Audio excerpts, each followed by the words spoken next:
اللہ اکبر۔ دوستوں، حضور علیہ السلام نے دین کے لیے بڑی تکالیف برداشت کی، بڑی صعوبتیں برداشت کی۔ کہنے والے کافروں نے حضور کو کیا کچھ نہیں کہا، تکالیف دینے والوں نے کیا کچھ تکالیف نہیں دی۔ میرے محبوب، آج شان آپ کی سب پہ ظاہر ہوگی۔ جبریل امین نے عرض کی، حضور چلیے، یہ رات آپ ہی کی رات ہے، یہ دولت آپ ہی کی دولت ہے، یہ عزت آپ ہی کی عزت ہے، یہ شان آپ ہی کی شان ہے۔ کسی صوفی نے کہا، کیا عظیم شب ہے یہ اے محبوب رب، حشر تک پھر آئے گی نہ ایسی شب، اب جلوس میں آپ کے اے شہ سوار، یہ فرشتے آئے ہیں 70,000،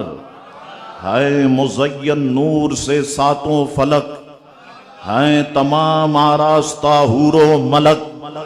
لے چلو تشریف اے نور خدا، پیشوائی کو کھڑے ہیں انبیاء، ساتوں جنت آج ہیں آراستہ، بجھ گئی ہے نار دوزخ جا بجا، نہر جنت کی ہیں جاری اب تمام، اہل دوزخ پر ہے آج آتش حرام، حکم ہے خورشید پر یہ یا نبی، طول سب راتوں سے ہو رات آج کی، یا نبی یہ ذکر بحر و بر میں ہے، آج مہمانی خدا کے گھر میں ہے، آج مہمانی خدا کے گھر میں ہے۔